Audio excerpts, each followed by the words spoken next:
चलिए बच्चों, देखिए अगला प्रश्न शुरू करते हैं। प्रश्न संख्या 14 पढ़िए जरा इसको, क्या कह रहा है। प्रश्न संख्या 14 है, द्विघात बहुपद F of x. F of x एक हमें क्या दे रखा है, एक बहुपद दे रखा है।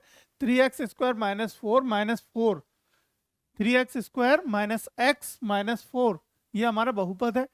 के शून्य ज्ञात कीजिए। इसके हमें क्या करने हैं, शून्य ज्ञात करने हैं, मतलब कि फैक्टर करने हैं, फैक्टर के जीरोस निकालने हैं। शून्य को तथा उसके गुणनफलों गुणांकों शून्य को तथा उनके गुणांकों के बीच के संबंध का सत्यापन कीजिए। मतलब हमें जो बहुलक के जो जो हमारे बहुपद जो हमारा बहुपद है, बहुपद के जो शून्यक निकलेंगे यानी जीरोस निकलेंगे, उसका हमें गुणनफल नहीं निकालना है। शून्यांकों के गुणनफल होता है, एक शून्यांकों का योगफल होता है, वो हमें निकालना नहीं है। हमें ये सत्यापित करना है कि वो जो हमारी वैल्यूज आई हैं शून्यांकों की, अगर उनको हम रखें तो क्या वो हमारी उस फॉर्म को ले रही हैं, यानी जो हमारा क्या होता है शून्यकों का योगफल जो होता है, क्या उसी फॉर्म में आ रही है।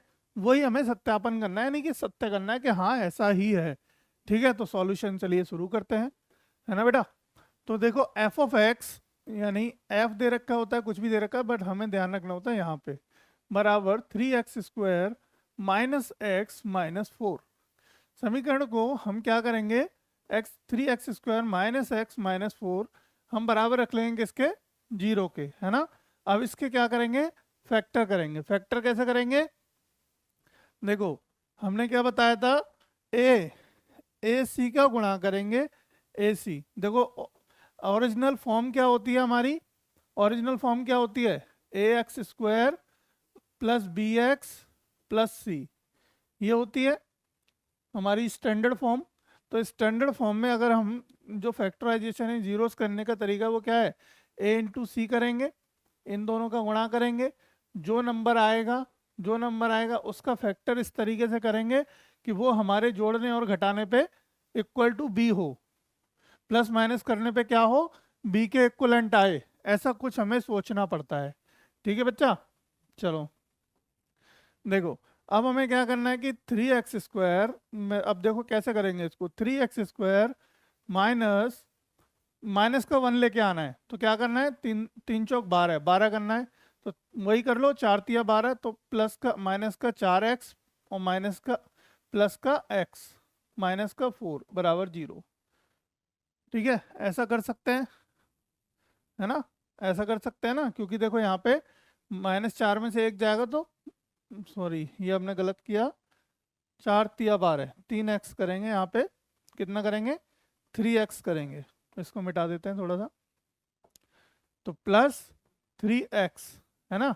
अब -4 + 3 बचा कितना, -1, है ना। तो देखो 3x², अब मतलब हम क्या करेंगे, एलसीएम मतलब कॉमन निकालेंगे। कॉमन क्या निकालेंगे, यहाँ पे x कॉमन निकाल लीजिए, तो अंदर बचेगा क्या, 3x - 4, 3x - 4 + 1 कॉमन ले लो, तो 3x - 4 इक्वल टू 0।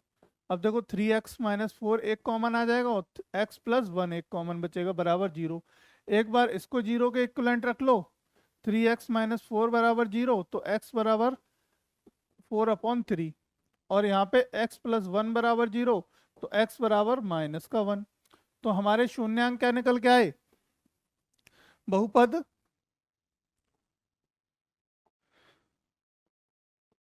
बहुपद के शून्यक शून्यक निकल के आए, क्या बेटा, 4/3 -1, 4/3 -1 हमारा शून्यक निकल के आ गए।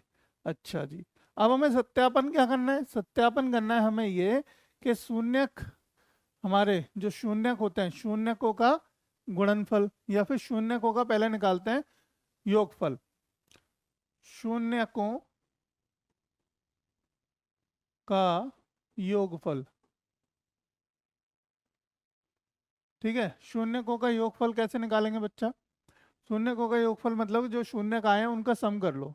देखो 4/3, ठीक है, प्लस -1, इन दोनों को क्या कर दें, जोड़ दें, तो जोड़ो, 4/3 -1 हो जाएगा। ठीक है, अब यहाँ पे एलसीएम लेंगे तो 4 - 3/3, इसका मतलब 1/3 है ना। 1/3 क्या आ गया, शून्यकों का योगफल। अब ये एक क्या है यहाँ पे, अगर हम एक की बात करें तो हमने क्या होता है हमारा फॉर्मूला, फॉर्मूला होता है माइनस का b/c, माइनस का b/c, ये फॉर्मूला होता है। अब देखो यहाँ पे b, ये अगर हम 1 की बात करें तो देखो हमारा ऑलरेडी 1 है वहाँ पे, ठीक है, क्या है 1 है।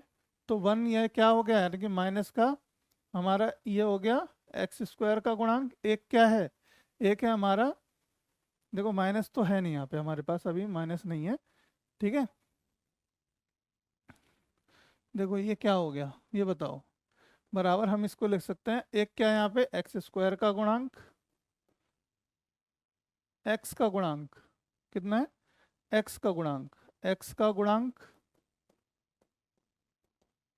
बटे, और नीचे हमारा क्या है x² का गुणांक। देखो 3 क्या है, 3 हमारा x² का गुणांक है, x² का गुणांक, ठीक है। और माइनस हमारा होता ही है फॉर्मूले के साथ।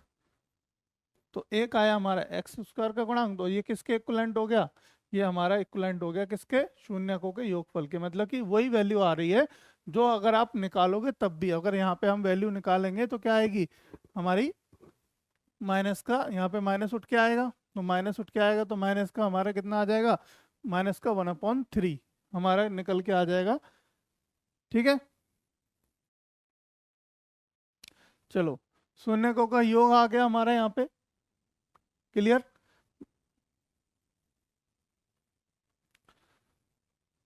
अब हमें क्या करना है, अब हमें निकालना है शून्यकों का गुणनफल की सत्यापना करनी है, शून्यकों का गुणनफल। तो गुणनफल निकालने के लिए क्या करते थे, बेसिकली अभी गुणनफल हमें निकालने का करना क्या है, मतलब सिंपली हमें देखो इधर कर देते हैं शून्यकों का गुणनफल, शून्यकों का गुणनफल। देखो बेटा शून्यकों का गुणनफल क्या करेंगे, हमारे पास मतलब शून्य जो निकल के आए हैं 4/3 गुणा माइनस का 1, है ना, 4/3 गुणा माइनस का 1, ये क्या निकल के आ गया, माइनस का हमारा निकल के आ गया 4/3, ठीक है। माइनस का 4/3 हो गया। अब बताओ, देखो यहाँ पे भी जो हम बात कर रहे थे ना, ये माइनस का b/4, ये जो हमारा ये तो फॉर्मूला होता है ना, ये क्या होता है, ये फॉर्मूला होता है। लेकिन अगर हम इसको लिखने की बात करें तो इसको ऐसे लिख सकते हैं, माइनस अंदर कर लो माइनस बाहर, तो माइनस माइनस प्लस हो जाएगा। और ये माइनस का 1 क्या है, b है, माइनस का 1 यहाँ पे देखोगे तो b है। और c क्या है, c हमारा ये माइनस का 1 हमारा क्या हो गया, x का गुणांक, और x² क्या हो गया, c क्या हो गया हमारा x मतलब 3 क्या हो गया, x² का गुणांक। क्लियर है। अब यहाँ पे देखो, यहाँ पे क्या है हमारा कि माइनस का 4 एक ब्रैकेट में रख दें और 3 एक ब्रैकेट में रख दें, तो -4 क्या है, c है, क्या है, अचर है, देखोगे पद तो अचर है। और नीचे क्या है हमारा 3 क्या है, x² का गुणांक, x² का गुणांक। तो मतलब यही हमारा फॉर्मूला आ रहा है, यानी यही हमारा फॉर्मूला होता है। ये क्या होता है फॉर्मूला, ये c/a हो गया ना, c/a हो गया, तो सत्यापित हो गया, यानी सत्य हो गया ये बात, है ना। ये आंसर हो गया, मतलब सत्य ट्रू, ये भी ट्रू, दोनों ही कंडीशन ट्रू है। जीरोस जो हमारे निकले हैं उनके अनुसार कि हमारा क्या, शून्यांकों का गुणनफल और शून्यांकों का योगफल दोनों ही किसके बराबर आ गए हमारे, जो सत्यापित रूल है, जो ऑलरेडी रूल है उसके इक्विवेलेंट आ गए, यानी कि दोनों की वैल्यू हमारी सही आ गई। तो इसलिए हमारा ये कंडीशन पूरी सत्य हो गई, यानी कि हैंस प्रूव्ड हो गई, ठीक।